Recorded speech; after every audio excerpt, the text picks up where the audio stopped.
All right, Eric. So it's time to talk NASCAR again as Chase Elliott remains hot. Not only is he been dominating the point standings for most of the season, but now he's actually winning races. So look out for Chase Yeah. Elliott.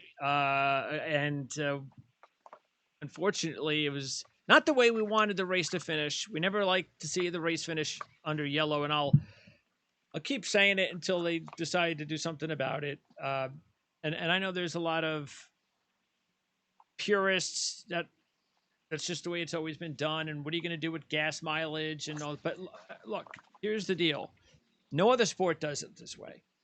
They don't. No other sport says, well, it's not officially over. We're not at 0-0 on the clock, so we're going to stop it at 4 seconds just because something happened and just the way it looked like they were going to win. So we're going to call it there.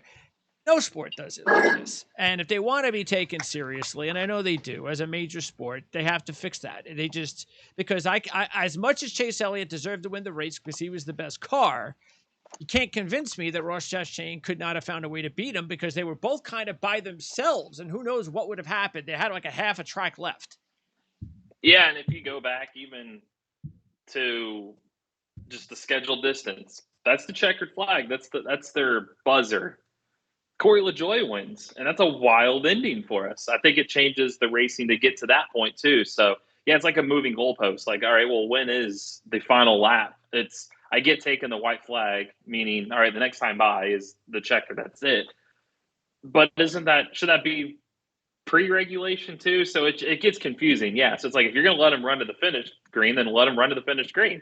So I get the safety, but it does seem what's the difference between odd. Yeah. You know what? There was a caution but we have a green-white checker now, so that's going to supposedly help things. But wait a second, what happens after the restart where there's a crash before they get the one to go? We get another green-white checkered. They could do that 5 or 6 times, and nobody seems to be worried about gas mileage then. So I think maybe there should be something, because here, where there was an accident, we've talked about this before, there's no way that was going to impede the race. No way. No. It was far enough away from the finish line, the start line, that even when they come back around again and pass the finish line at full speed, they were far enough away that there was not going to be an issue. And I don't want to hear, yeah, but we have to put the caution out because time, every second matters. And we're going to get the crew out there. The crew's not going to not go anyway. The crew's just let the crew go. The crew's not going to go, well, I'm just going to sit here and wait for the caution because, guy might be, he might be on fire or something, or he might have a serious head injury. I'm just going to wait for no, they're going to run out there anyway. So maybe make it where they have all these cameras, stopping points. Okay, checkpoints. If there's a certain area between the finish line and whatever, let's say a quarter of the track, a quarter mile, that area, if there's a caution, you have to restart. And I get it again because you want to be able to save not only the race, but you want to be able to understand that there's no way you're going to be able to finish the race because it's near the finish line. I look at it as if it's halfway point like it was in this race, then just let them race. I see no reason to call the caution out. And I don't understand why they don't think of it that way. Like, what do they say to me if I'm a member of the media and asking that question? What's their response other than, well, we have to get out there as fast as we can to help them?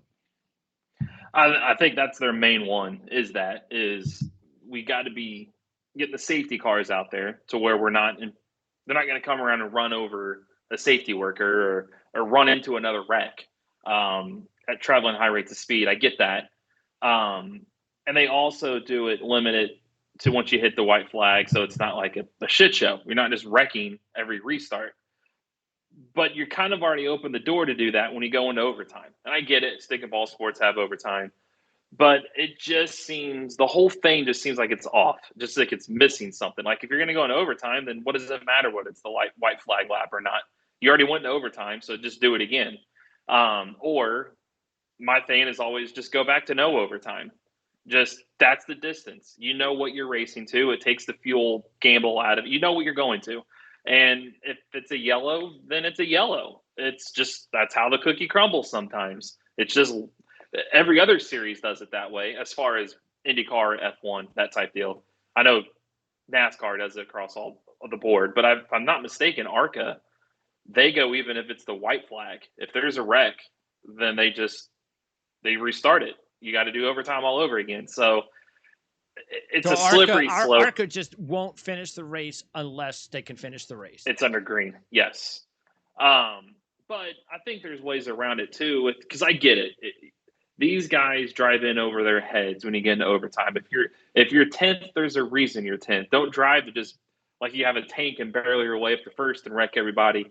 Maybe deduct points for causing incidents. Like, look, you're 10th for a reason. Don't be going on this restart and causing so much chaos where we can't even get a lap because you all just keep wrecking. Maybe if you wreck in overtime or sparker, maybe you're the reason a wreck happens. Maybe you start deducting points, then maybe that would get their attention. Like, look, let's not drive in over our heads.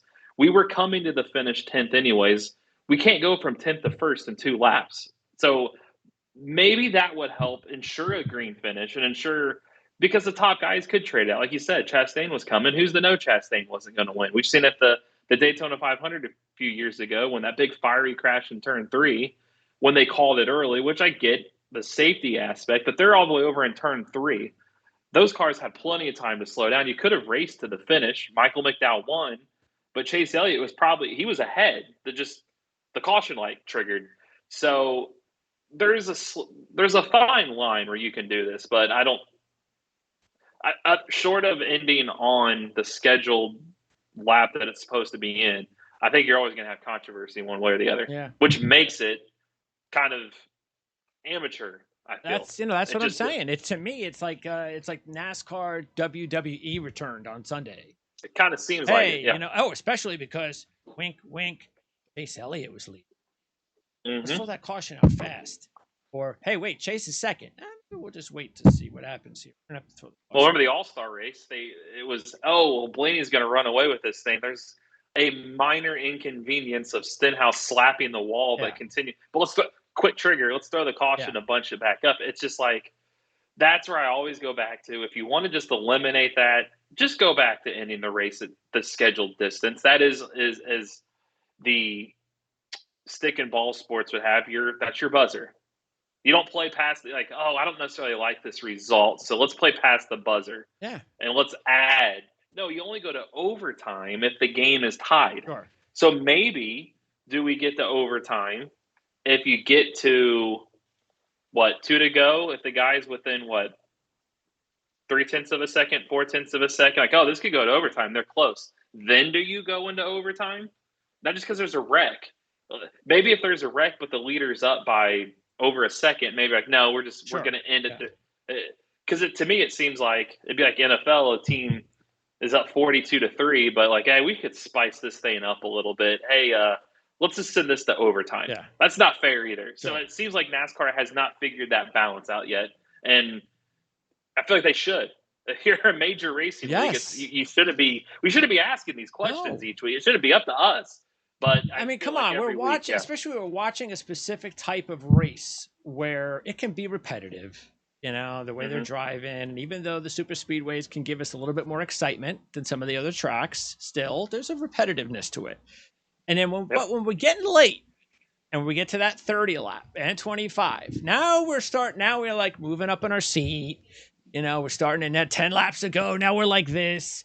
And then to have the caution come. I just sat here for an hour, 2 hours, 3 hours, and I got all excited for the last half hour for nothing. Because that's what it was. It was for nothing. The race did not end in green.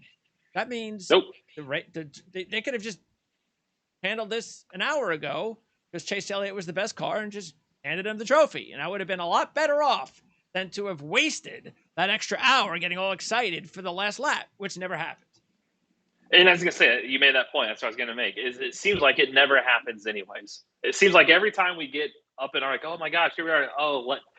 We're going to go to overtime. And it's like, that was a letdown. It seems like every time you rarely get an overtime in NASCAR finish where it's like, man, that was exciting. This guy came back and won. It wasn't Because it seems like a lot of times you get like that. The guy that won probably would have won a long time ago, and the overtimes drag on. It's not just one. It seems like you get 3, 4. It's like, man, we can't even finish that. This overtime seems like it lasted longer than the last 50 laps.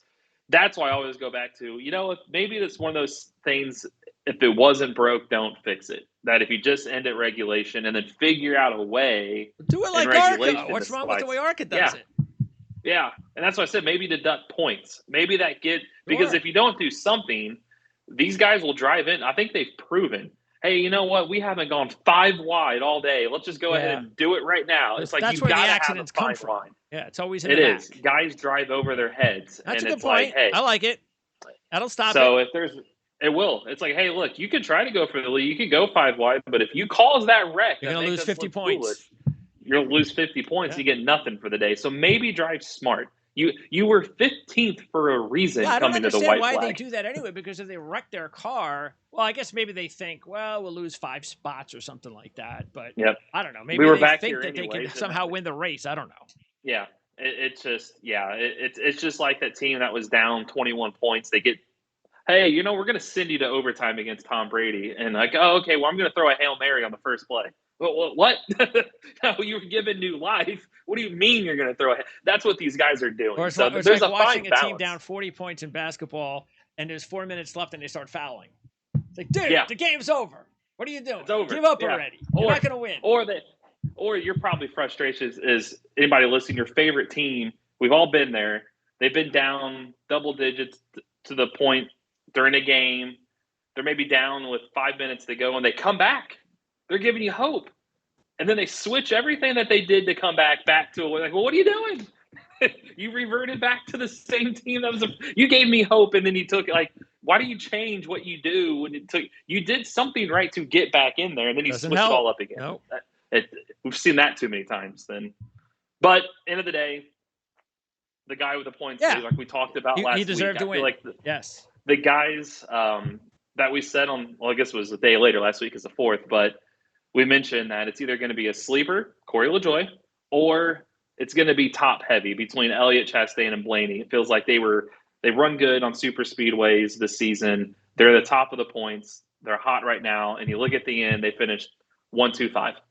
So top one out again. And by the way, one of our viewers, Antonio, actually mentioned Corey LaJoie as a driver to keep an eye on, and I was like, hey, that's a great point, because you're usually, I'd say, like more than 50% of the time, you'll put Corey LaJoie as one of your super, like Daytona, Talladega long shots. Maybe the Atlanta Super Speedway thing hasn't crept into your psyche yet, because you didn't have LaJoie as one of your sleepers. I didn't. I almost did. I was like, is he? I mean, it proved me wrong almost, because I was like, is he really going to win on this? Talladega, Daytona, I could always just, is this really going to be that? And I think it proved it was. I think now every Daytona and Talladega, you look at my picks, he's always there. Yeah. Now even more so for Daytona. The only problem is now that he showed this at Atlanta, I may not get the number. I always get him at 150, 200 to 1, sometimes 300 to 1, even on these. Not now. Not anymore. No. He'll be like 60 to 1 next time. Yeah, 50, 60 to 1. Yep. He if not better. Could be better. You might see what he did, and it might be so. Hey, he could win at Daytona. Yes. He could. That's probably his next best shot to do this. And after what we saw, I wouldn't put it past him, but here's the kicker for him to put in the points. If he stays 31st in points, he can win, but he's not going to make the playoffs. Where does he have to be? Top. You got to be in the top 30. Okay. And I How think far off he's is like 40. Let me pull it up right. I have it right here because I had my article about him. I think he was 40 some behind. It's right here. Yeah, that's quite Corey a bit. LaJoie is 42 points behind 30th, and 30th place is Brad Keselowski. So it's not going to be easy, even though Keselowski struggled. But it's still you almost have to hope Todd Gilliland falls to 30th. That might be a little easier to catch up, but Keselowski's still like 18 points behind Todd Gilliland right now too. He better pick it up to give him it, because what we don't want to see is Corey LaJoie winning in Daytona and it not matter. Like if someone's going to win and Exactly. steal a spot, it better be somebody that can steal a spot. So Yeah, because that's not going to steal a spot. No. And you look at, too, LaJoy, I'm looking at his standings now. He's not finished. Other than last week, he should have finished up front. He's not finished better than 15th outside of once. Yeah. He was 14th in Talladega, and we're going all the way since Coda. So he's got one top 15 since Coda. Granted, what happened to him after he got passed? Why did he end up with? He got kind of hip checked into the wall. Oh, that was. You mean the move by Elliott? Yeah, Elliott kind of hip checked him, well, and he got into the wall. About that? About because people are talking about. Yeah. You know, the whole deal about, you know, blocking and, I mean, in one respect, do you, if this is Daytona and somebody blocks you and you need to win the race to get to the playoffs, do you just ram the guy and say, you're not going to block me? I'm going to. I think you still do. If you're, it depends on the situation you're in. If you're, let's just put that move at Daytona, and Chase Elliott's already won. He doesn't need. I think maybe he gives a little more leeway because Daytona could really injure somebody. But I also feel like now if you're Corey LaJoy on the way around, then yeah, you probably do wreck Chase Elliott to get that win. You've got to. How hard is it for the driver that's getting blocked in that scenario to steamroll the leader? They get out of my way. You're not going to block me. You could. Yeah, it's pretty easy. And we saw Christopher Bell said last weekend, because we talked about this last week, at the first Atlanta race, he crossed the finish line second, but he got penalized because he went below the yellow line on the backstretch because he's kind of blocking kind of forced him down. He said this time what he learned is if you block him down, he knows he can't go below the line. He's just going to wreck you. He doesn't care. I feel like this Chase Elliott move, he probably would have done that at Daytona because he didn't necessarily spin him back around. He just kind of did the hip check.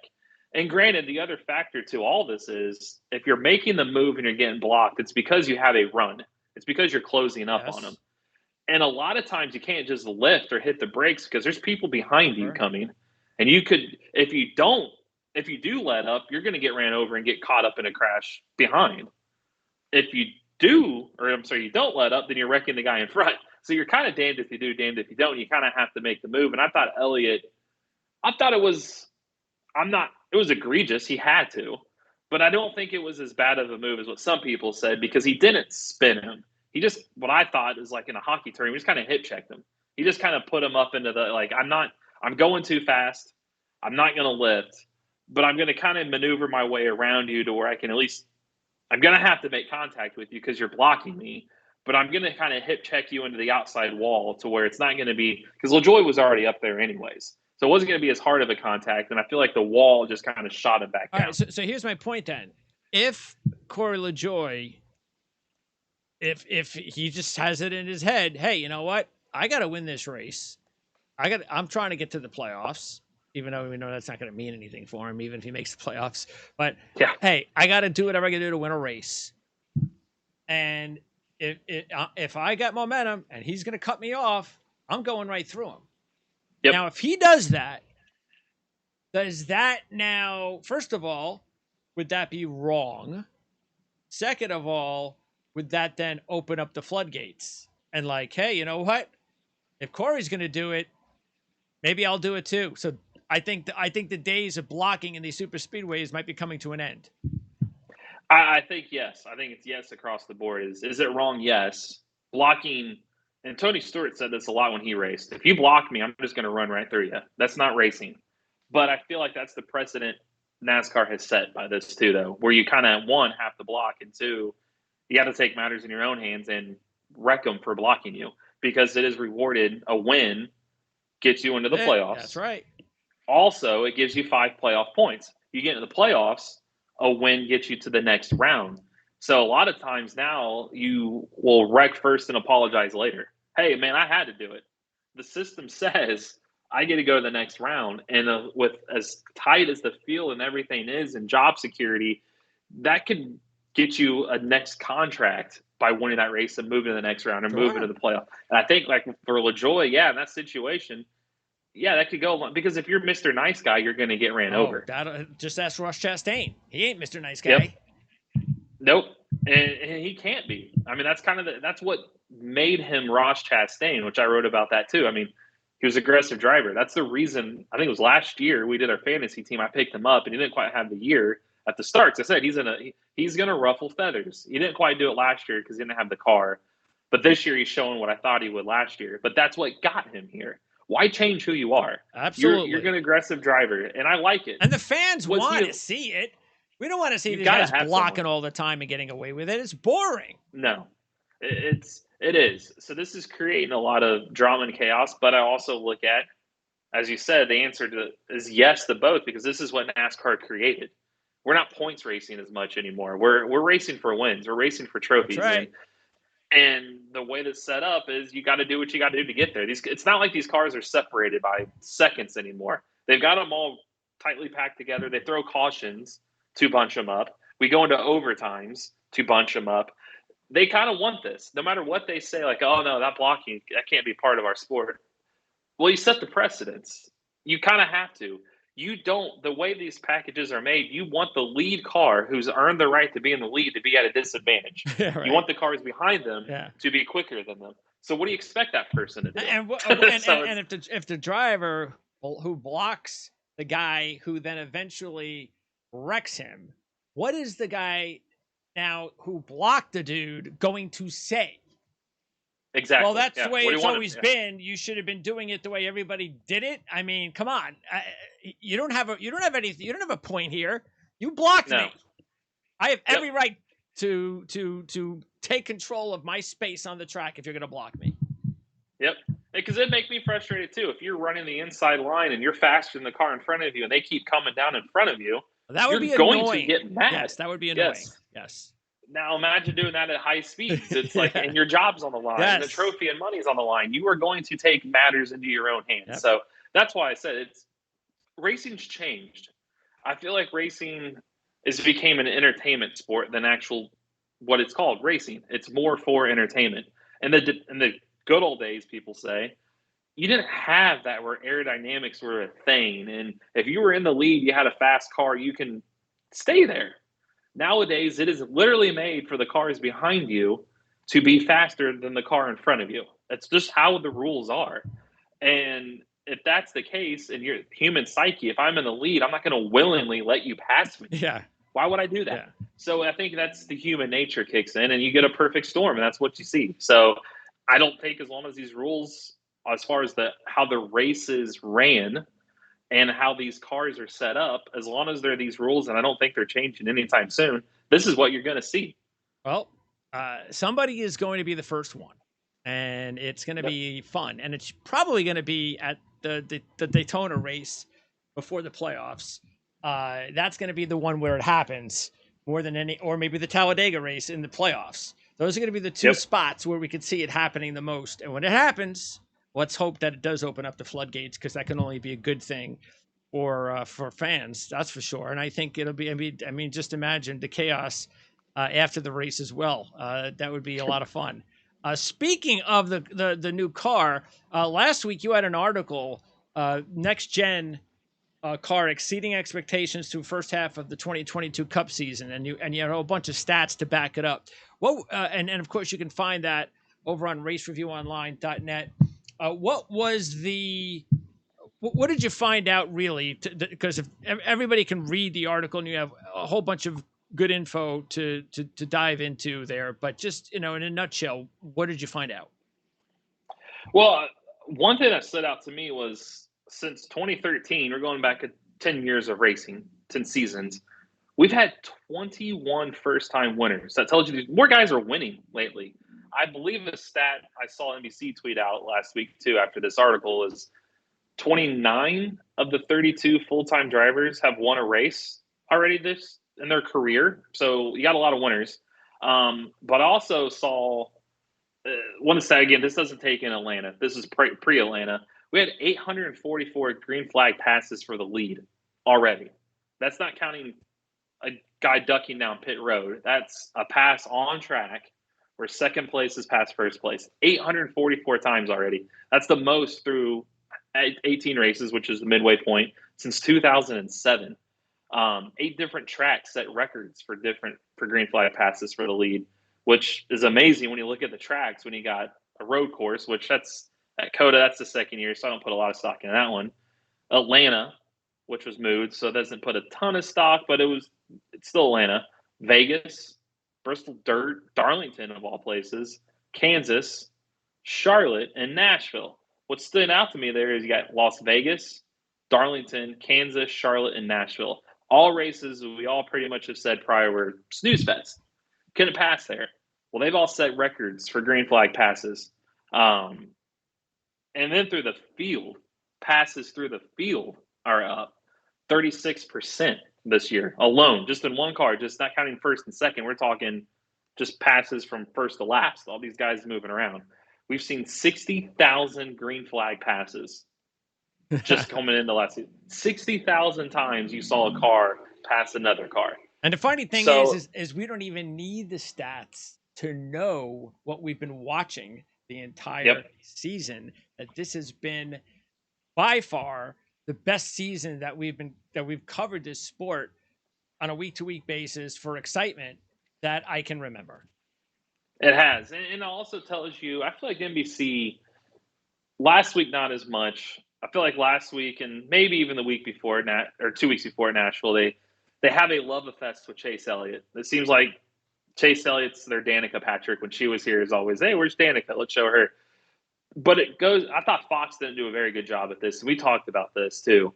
But we're only 3 or 4 races in NBC, so I'm not going to lump them in total of this. But it shows you for Fox, because they had a majority of these 18 races, 60,000 passes, and they missed a lot of those. We could see it on TV, and it just shows you in person, there's more than what the TV shot's showing you. It goes to show you that there's more going on than just watching the first and second place guys. There's a lot going on through the field, and these are legitimate passes. These are just, and how they rate those is as a pass when let's say you're 28th one lap and you're 27th the next lap.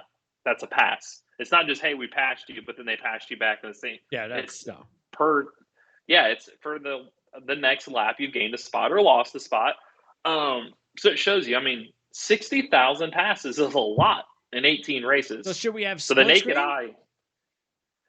I feel like they should do somehow. Not the whole race, but no, like in the middle of the race when things are getting a little bit, boring, and we're kind of, we're through the beginning and we're waiting for the end. Maybe in the middle we could start, maybe for a half hour, have split screen.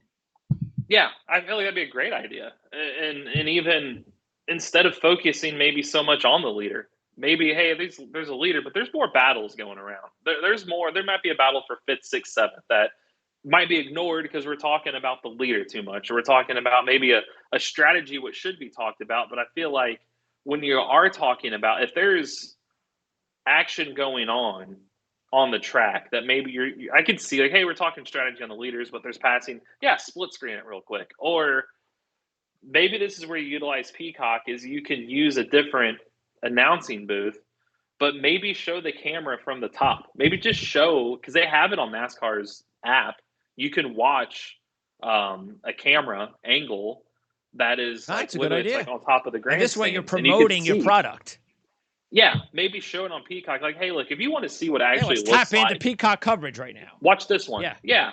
And then we'll talk to these guys. Have another booth and have them talk. Maybe you're not talking necessarily about strategy. You're talking like if you were sitting in the grandstands and this is what you're seeing. Because there's a disadvantage of being at the racetrack a lot, because unless you're sitting there with the scanner with the TV broadcast you're listening to, you miss a lot. You don't know a lot of strategy, what's going on, but you see more. You're not just watching the leader. So there's a way I think you can marriage these two, because that stat alone, 60,000 green flag passes is just.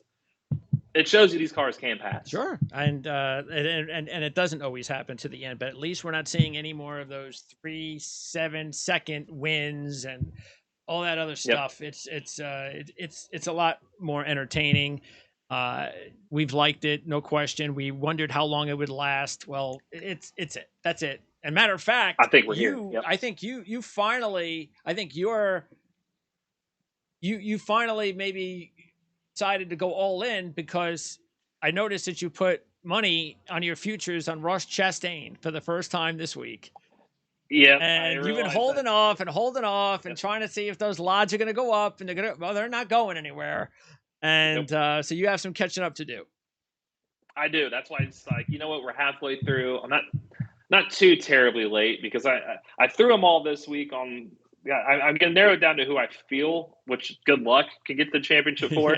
Because now Nevada Chastain, but I was like, I can't go away from these guys yet, but I need to get some money in on Chastain now, so that way I at least can get close to breaking even by time. Because, I'm more of a believer now. I mean, you look at super speedways, he's got 3 straight top 2s on him. You look at short tracks, he's got a bunch of top 5s on him. Road courses, one could say Trackhouse is one of the best. So you look at the playoffs, it's like, well, that fits him on everything.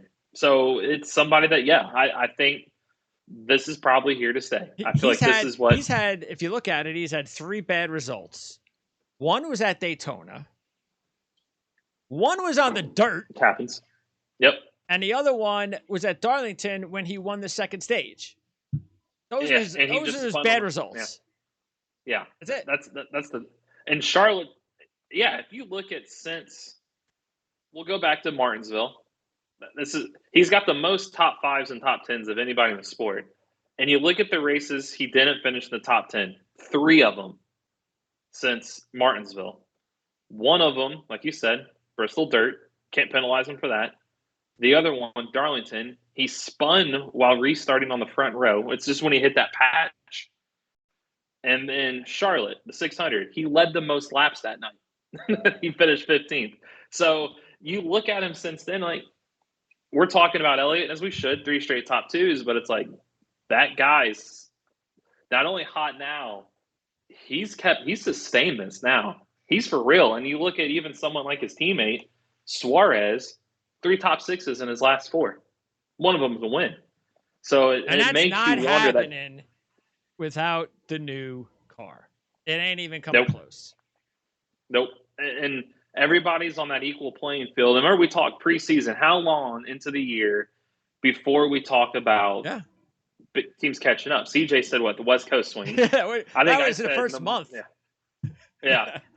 I said the 600 in May. I was like, we'll get into the 600 teams. And it still hasn't happened. It's not happening. I feel like the teams have adjusted, but the teams that have caught up have adjusted too. This new car is completely different, and it's showing that. No, I think what we talked about is teams catching up. I think this is it. I think nothing's changed since Daytona. This maybe is it. That's it. This is probably what we got, and that's good for NASCAR. Absolutely. By the way, if anybody has any questions, you can leave it in the comments section, including what we just talked about. Give us your opinion on blocking on super speedways. Do you agree with? Do you side with Chase Elliott? No, there's a lot of Chase Elliott fans out there. Do you side with Chase Elliott, or just again drivers in general who do the blocking? So, what do you think about that? And our opinions as well, like, dislike. Let us know what you think. Same thing. We've had we've had a couple of viewers that have asked our opinions each week as well. Who do we like? Because we give them a whole lot of picks, so they kind of want to narrow down our picks now. If you really want to get narrowed down picks, so we don't talk about this enough, where do they go to covers? Because you give how many picks on covers? 3 favorites, 3 or 4, depending on the week. Same amount of sleepers. So I give a matchup pick, and I also give fades. Okay. So if you go to covers.com, Auto Racing Advisor, you can search that, or you can just go. A lot of times it's on their homepage already. It'll narrow it down that direction. Okay.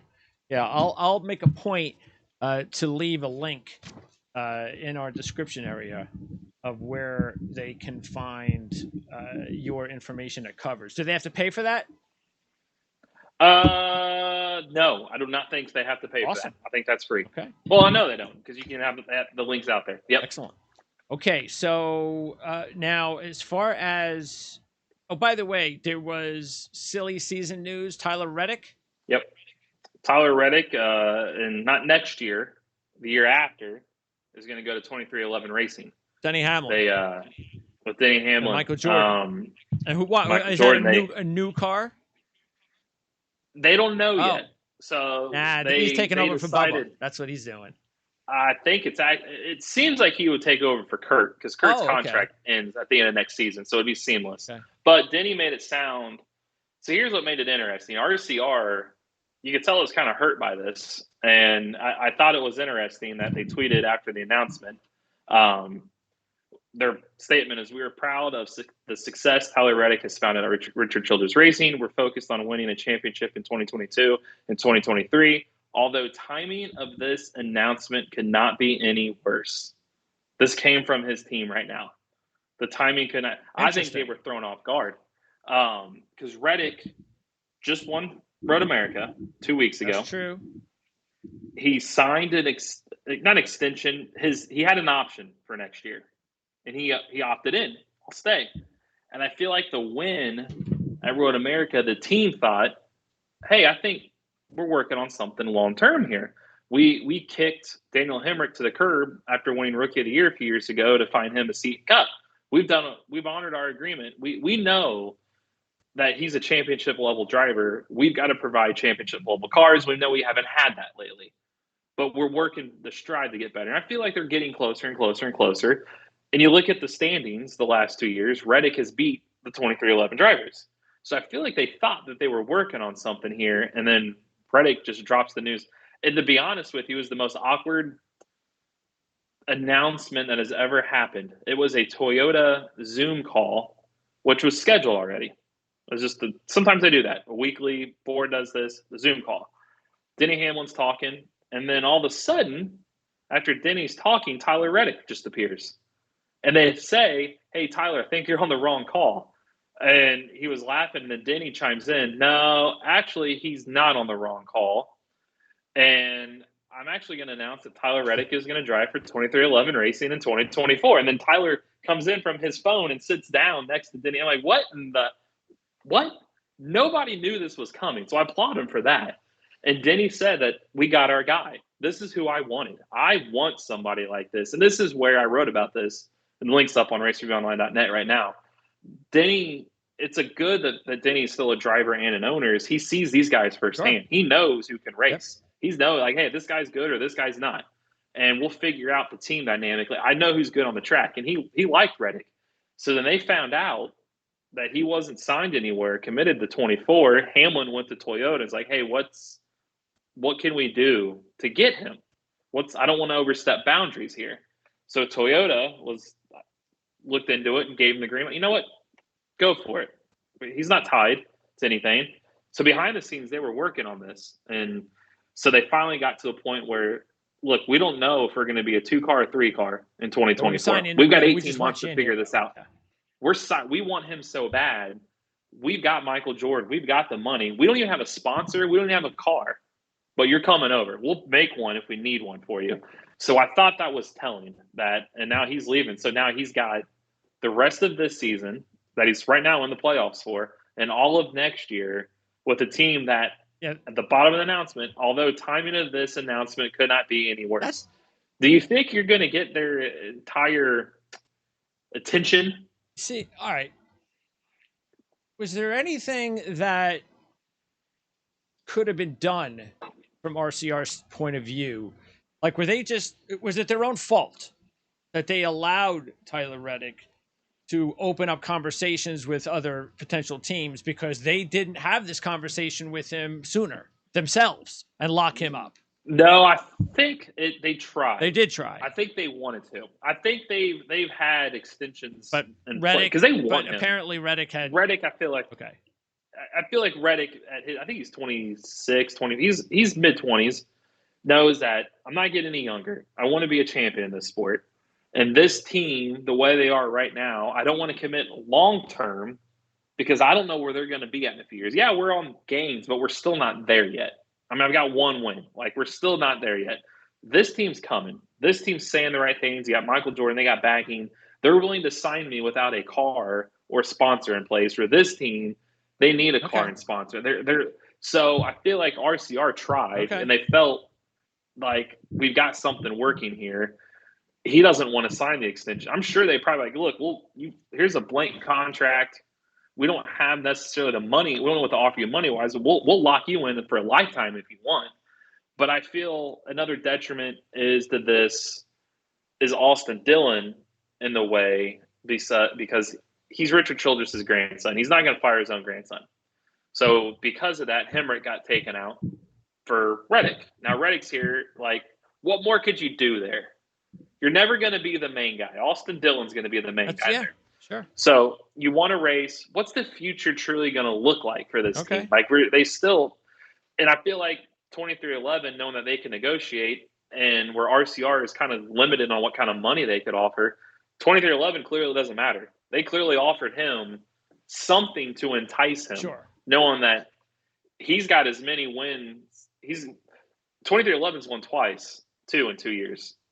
So you're taking a gamble by going to this, but they enticed you with something financially to get you to go there. Yeah. And so I feel like it's kind of the perfect storm. There's just nothing RCR could do unless they were giving him Hendrick cars, and we know they're not there yet. And then the last thing, and then we'll start. We'll do a condensed preview here of New Hampshire. But the idea then, we talked about this before, of this silly season stuff. This is another situation that NASCAR has got to figure out. They cannot have these situations. No other sport does this, where you're playing for one team, you know you're going to be playing for another team in 2 years down the road. That's just ridiculous. Nobody does that. Who came up with this system? That, and what I also don't like, and it'd be hard to do now because how many contracts are in place. You have every other sport, college football, basketball, signing period, NBA, NFL, you have a free agency period where in the middle of the morning on a random July 12th day, we're going to be like, hey, Tyler Reddick's going to – it's just like, say what now?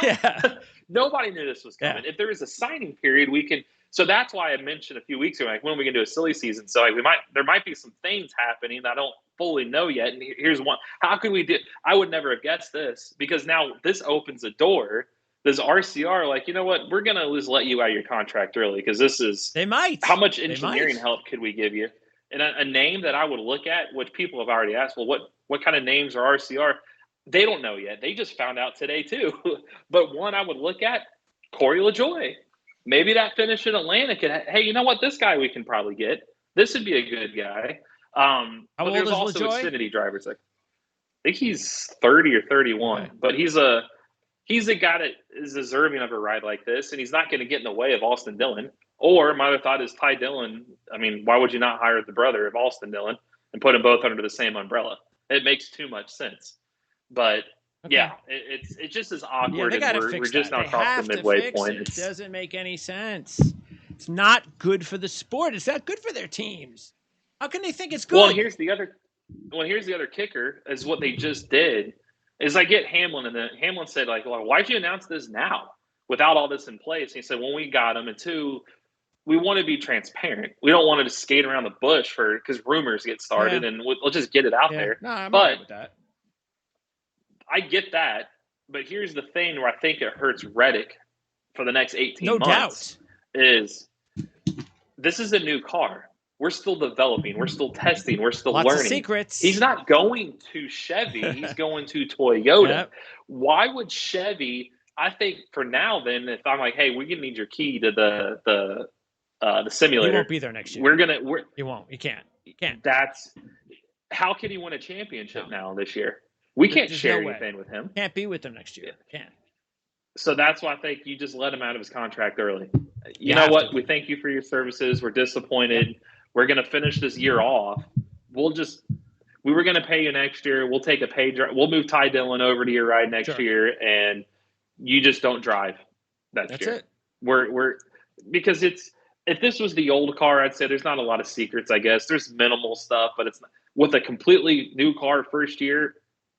Gonna be tough. It's gonna be tough in those engine. I don't think you allow him into any engineering meeting.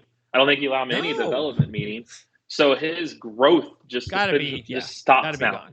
And look, the other thing too is every sport that has their free agency period, it's also good for them marketing wise, because the fans know, hey, every year at this point, hey, we get to find out what's going on, especially in the NFL. It's like another major deal for them for a couple of weeks.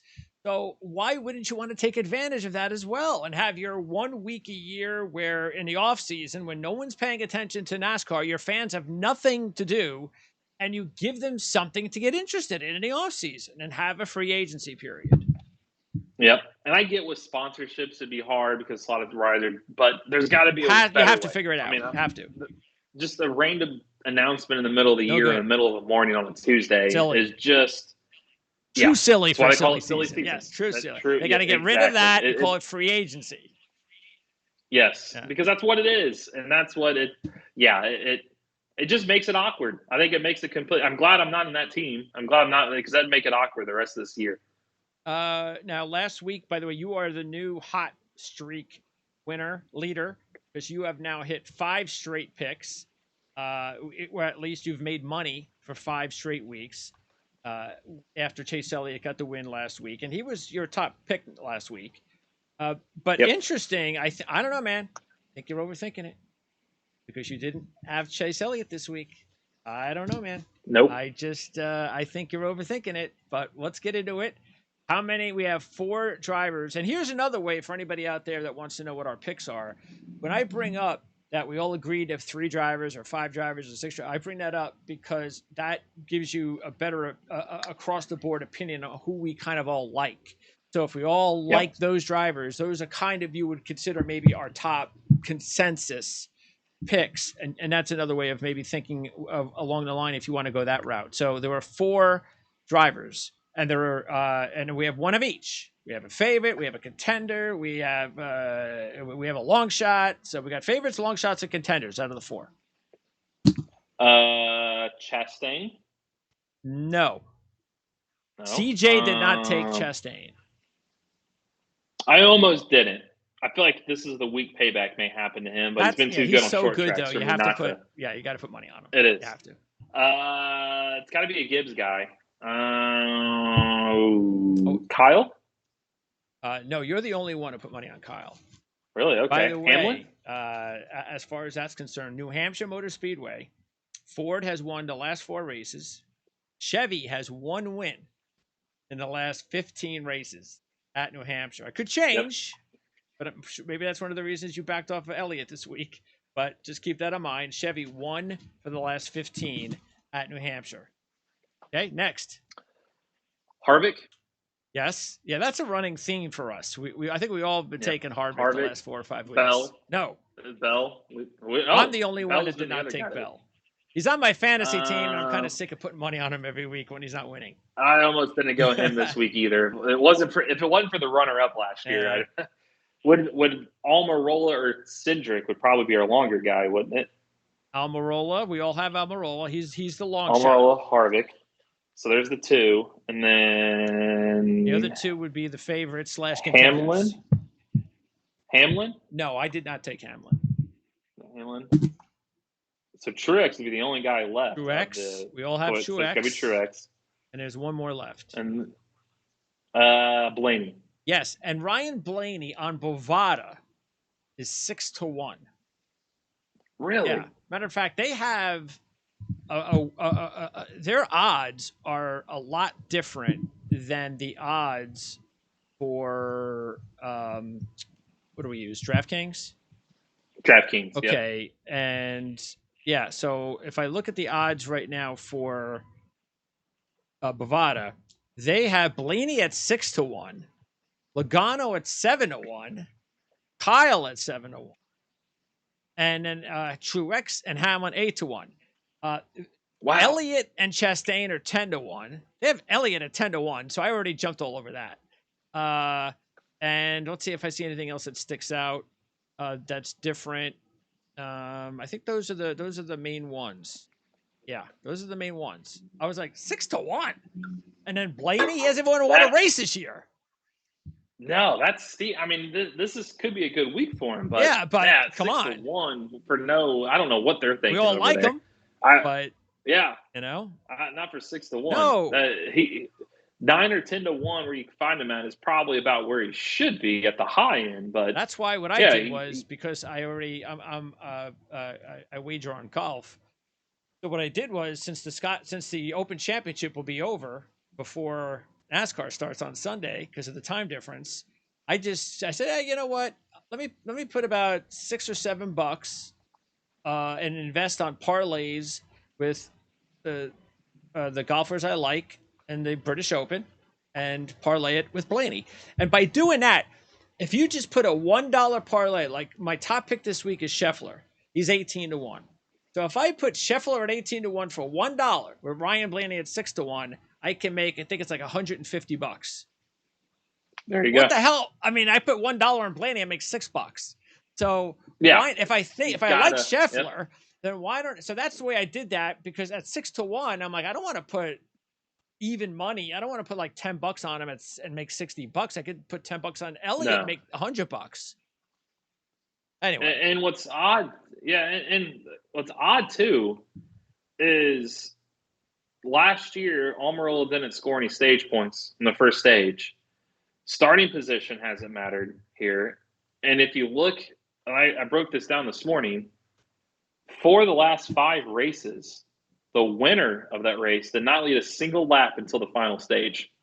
So you might be able to do a live bet on here and might be able to get somebody that you like. There you go. And I'm going to live bet him. I don't necessarily like his opening number. And if he's struggling a little bit, I know that it's not the end all be all, because you could easily get, and you look at like tracks. I mean, Phoenix, Briscoe led only 19 laps until lap 230. You look at Richmond, Hamlin only led the final 5 laps.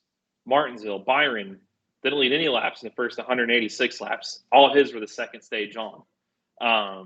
You look at St. Louis, Gateway, Joey Logano led no laps until lap 208, all in the final stage. So these type of tracks had actually, the guy that dominates early has not won the race. So this would be a good one to live bet. I like it. Would be if you're not going to do the parlay deal, then do the live betting, because that is also why 6 of the last 9 winners have started outside the top 10. Yep. So these guys are starting out. They're not leading laps early, but for whatever reason, they're figuring out a way to get there at the end. Matter of fact, Almirola was starting 22nd last year. Yeah, that's why you combine it all together. You might find a better. If some of these guys don't qualify well, that doesn't mean their number will drop even further down. That doesn't mean to punt on them this week. That's why maybe I don't take a lot of stock into qualifying this weekend, because New Hampshire is a track like Richmond and those Darlington in the past where you're running hard for qualifying, but on the race you got to tiptoe around. Yeah, so that's definitely the plan. Especially if you're thinking about Blaney or some of the favorites, don't put any money on them until after qualifying. And even then, if you're still not getting good odds, just wait till live betting. Yeah, because if they fade, doesn't mean they're not going to win. So those are the 4. Now, explain why you did not go with Chase Elliott. Was it the odds? Well, the odds were part he's 7 to 1 on our report. Not Bavard. We don't use Bavard. And in New Hampshire, he's got 1 top 5 in his last 8 starts there. Sure. And on short tracks this season, if you want to just look strictly short tracks, 1 top 5. It was the one at Dover. Sure. But there's nothing from Dover that's going to correlate over to New Hampshire. Well, so I'm like, okay. Now, what I see, though, is he led 185 laps at Martinsville this year. It led 50 laps at Phoenix, which is okay, and led 53 laps on this track last year, in this race last year. And he's just red hot. See, I just look at it as, and see, I look at it in 2 ways. One, if I did like you and I had taken him the last couple of weeks and he won for me, I'm just not getting off of him. That's because if I do and he wins, I'm going to hit myself in the head for getting off of him. I'm going to be like, why did I do that? I felt like, I rode the hot hand and I jumped off the hot hand while it's still hot. Yes. But Loudon has not been a good track for Hendrick either. They haven't won since 2012. One of the last 15. And they were 7-9. Yep, 7, 9, 18, 21 were their finishes last year, and his laps led have always because he's started up front. So I think he could start up front this week, which goes into my live bet strategy. Is I don't know if he'll finish there. So I just thought for his odds, I could get more Gibbs guys, Stewart guys, and Penske guys if I punt on the Hendrick guys this week, which is what I did. Yeah, I mean the only reason I went with Elliott again because he's hot, and because since I didn't take him last week, I wasn't going to miss out on him again this week if he won. The other one was Chastain because he's just too hot, and I just can't get that same kind of reason. Is I'm getting decent odds better than Elliott, 10-1, right? 12-1. Yeah, 12-1. That's why I took him over it because he's got 3 top 5s and 5 short track races this year. He's been good on short tracks, and he's got the hot hand. My fear was short track, somebody maybe paying it back, but you got to catch him first. He hasn't gotten paid back yet. No, and I don't know if Loud in the middle of July is where you're going to get a payback across. I thought maybe some of the guys that they pay him back. Playoffs will be more, yeah. So maybe that aids in him. Maybe because I don't fully trust Stewart Haas. I don't fully trust Gibbs right now. Hendrick, I don't trust at all on this track. Maybe that shapes for somebody like Chastain sitting there. So I thought for better odds in my favor than Elliott, he made the cut. Elliott didn't. And like you said, 5th at Martinsville, runner-up at Phoenix. And then the other one that I did put money on, because I said this before. Look, and I know he's not in a good groove at this point. But when I see Bowman now slipping to 30-1, he wins these races all the time when you don't think he's going to win, and he doesn't have a good record. So I don't want to be in that position again, where he just wins the race, and it's like, how did he do that? And I missed him at 30-1. I just think he's too good of a driver with too good of a team to be at 30-1. See, Byron is in much as big of a slump as Bowman is, but he's 15-1. Yep. That shocked me. Like, he was half the odds, and by the way, nothing. CJ took Byron, which surprised me. Yeah, he's got no top 10s in New Hampshire before, which is the other thing. Like, he's never finished the top 10. Yeah. And you look at it, his last 10 starts in the season, or last 11 starts of the season, he's got 1 top 10. 3 of his last 5, 30th or worse. So I thought that was almost disrespectful to Byron or Bowman again. It's like, you're driving better than him, but you're double the odds. It just didn't make sense to me either. But I thought for both of them, that's why I just punted on the Hendrick camp this week. And as far as the Fords, again, they've won 4 straight. So Blaney, and we all like Blaney. We have him at 9-1, not at 6-1. But he has 4 top 10s in his last 5 at this racetrack. 4th at Martinsville, dominated at Phoenix, should have won, finished 4th. And he's got his groove going over the last 5 races. And he did lead 6. His 4th at Gateway, too. Okay. Another 4. He's got a bunch of 4ths. Lucky number 4. Maybe fantasy you get wise, out of him. So that's why. Yep. Might want to and he's like 4 top 6s or 3 in the last 3 of the last 4. He was in the top 6 on the season. Yes. So if Blaney's going to win, this right here might be the one. You would think so. Maybe that's why he's 6-1, but that's not. I don't think that's going to stick. Okay, and then also Logano. Now you're the only one to take Logano, but again, it's Ford, 2nd at Martinsville. The only thing with Logano that scared me, even though he's been 11th or better in 10 of his last 11 races with 6 top 5s and a win at this racetrack, that's all good.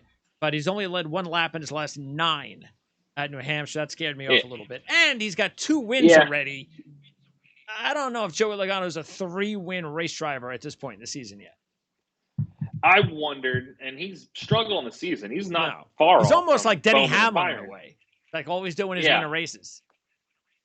But you look at the ones he won. One of them was Darlington, tires. The other one was St. Louis, probably the most similar track to this one. He was up front at Martinsville. He was 8th in Phoenix in the spring, 2nd in Martinsville. He's got 5 straight top 10s at Loudon. I'm like, for those odds, it's probably better. You got a top 5-10 guy. Can he win? That I don't know.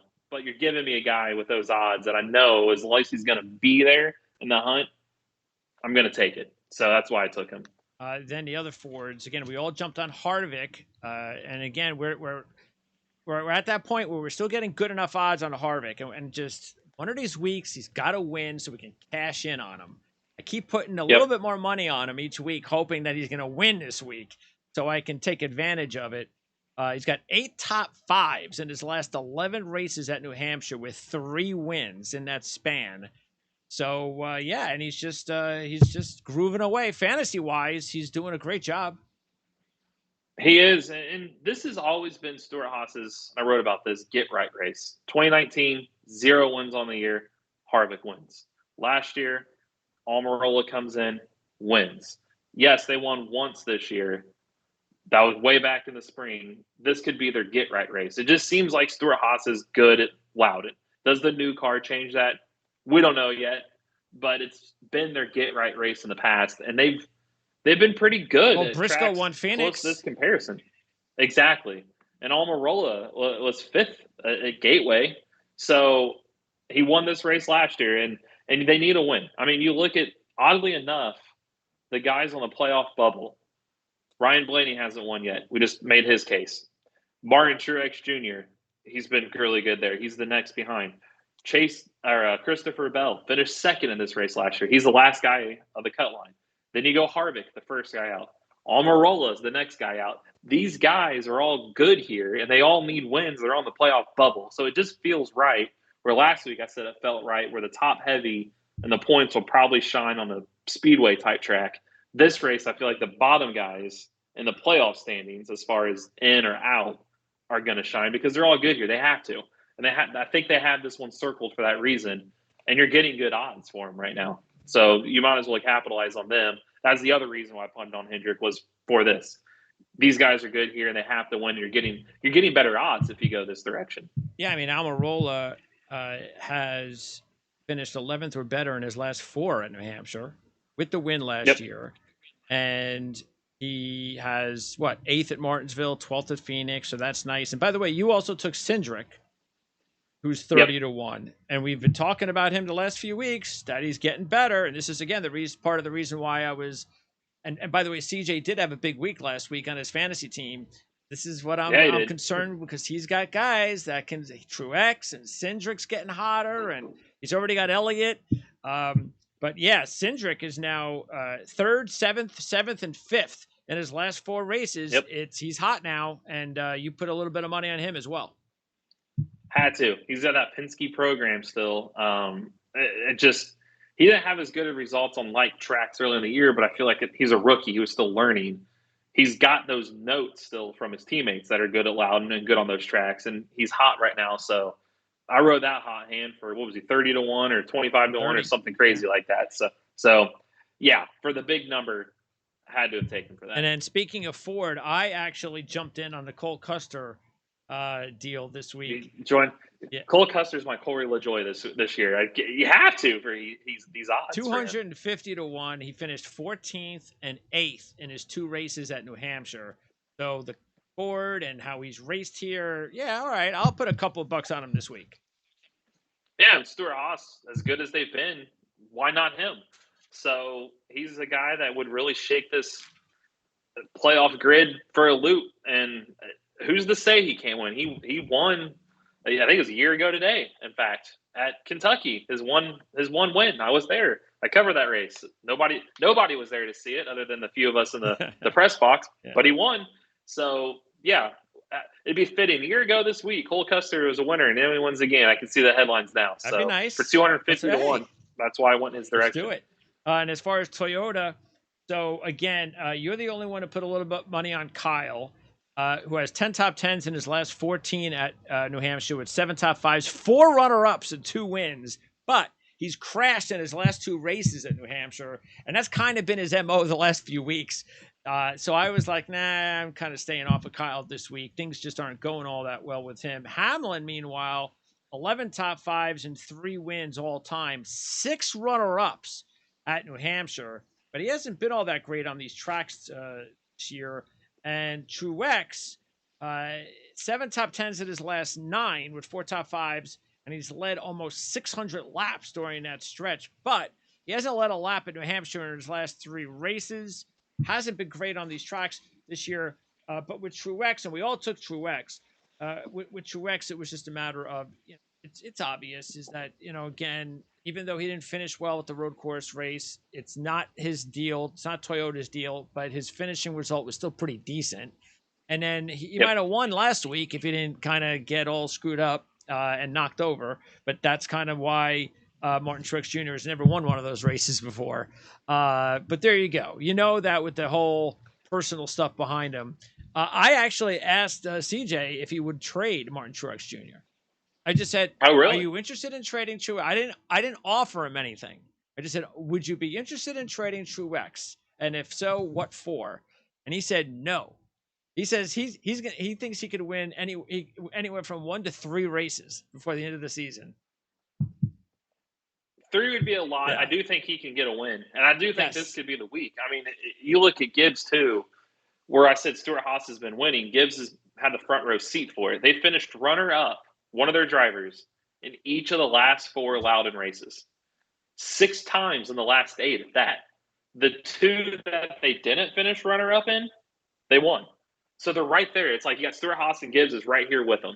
That's why I went heavy on the Gibbs. And you remember last year, the reason they didn't have as good of finishes, a lot of them rebounded, but why Kyle wrecked is, remember, they forced the start of the race in the rain. Okay. And they went green, and the 3, Hamlin, Kyle, and Truex all wrecked in the same. They were all running 1, 2, 3, and they all wrecked because it was like ice. So that's why I feel like they can make a rebound, and their stats of being close, and they need it. Like they're entering on their heels right now. Need it. They've struggled, so they need it, and you get better odds than the Hendrick guys if you take it. So I figured Christopher Bell was runner-up last year, was the only one I questioned, but again, he was runner-up last year, so seen crazier things, and they need a win between Truex or Bell. Yeah, so that's gonna. And the other guy I group in that though, if a longer shot, he's a de facto teammate of them is Kurt. He was 5th in Phoenix, 6th in Martinsville, and 3rd in Gateway this year, and I think he's 30-1 too, if I wasn't mistaken. So I threw him kind of in that Toyota bunch because he's not a Gibbs driver, but he's technically kind of is. So for those odds, he's one to look at. That's a good point. Yeah, and at 30-1, it's worth putting like $1 or $2 on him at least, because you could always get your money back if you've got money wagered on bigger and more, favored drivers. All right, so plus the key stat to think of when betting: out of the last 14 Martinsville, New Hampshire winners or races, 12 of them were won by Cup champions. Interesting. Almirola and Hamlin are the only 2 not. So for some reason, this race is, and just twice in the last 11 races there, the driver to lead the most laps has won. So 9 of the last 11, the winner did not lead the most laps. And we're kind of seeing that trend in the season this year. So a Cup champion that doesn't lead the most laps, he hasn't finished necessarily up front in the first couple stages. I'd throw some money his way live betting on Sunday. And that's why maybe Truex could fit that bill nicely. Truex, Kurt could be there. Harvick.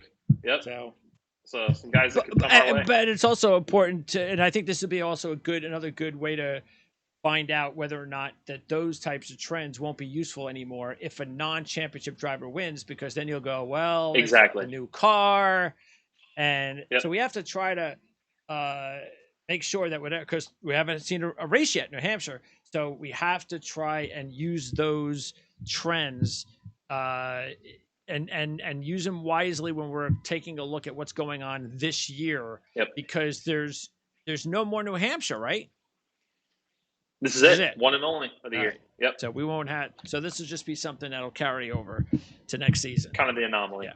But we'll see. Either way, it's still, you might as well use something until you don't use it anymore. Until proven it's a trend. Still a trend. Still a useful one. Yep. All right. Sounds good, Eric. Again, racereviewonline.net. So check it out, and you'll see all of our picks will be posted up there. By the time you probably watch this show, it'll be available because I'm going to go ahead and forward the picks over to Eric as soon as we're done. He'll post them accordingly. And you can also check out our fantasy article that has our updates on what we're doing with our standings there.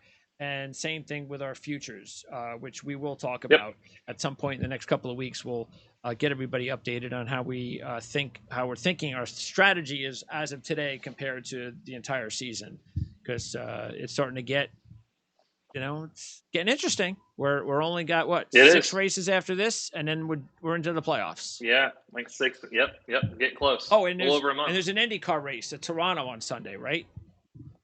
Yeah, on Peacock. So we'll see if anybody tunes in to find the race. No, I'll have to know somehow. Maybe you'll have to text me when the race is over so I can start checking it, because I got to always post the press conferences. So, Yeah.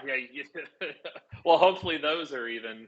Yeah, that's true. We'll see how everything works this week. Yeah, it is. And by the way, we'll talk about the ratings next week because we didn't have time. But there was an article you can check it out on racereviewonline.net that talks about ratings and how important they are and why they're important to the entire sport, F1 included, of course. So we'll talk about that maybe next week, because we had a lot to talk about this week. So Eric, appreciate it. We did. Enjoy the race. Hopefully we have another. Hopefully we'll have one that'll go under green, and I think we will, because it's not. And help our wallets. Another win with our pocket. We need a big one though. I want a big one. We do. Go Cole Custer. Go Cole Custer. He'll help us.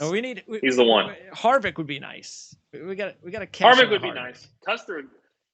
Harvick would be nice. Custer will help us propel us to some positive. True. We both have 500 on Custer this week, so that'll put us. We'll be in the plus if Kevin Custer wins. We would be. Yeah. Yeah. All right. So let's see. Excellent. Thanks, Eric.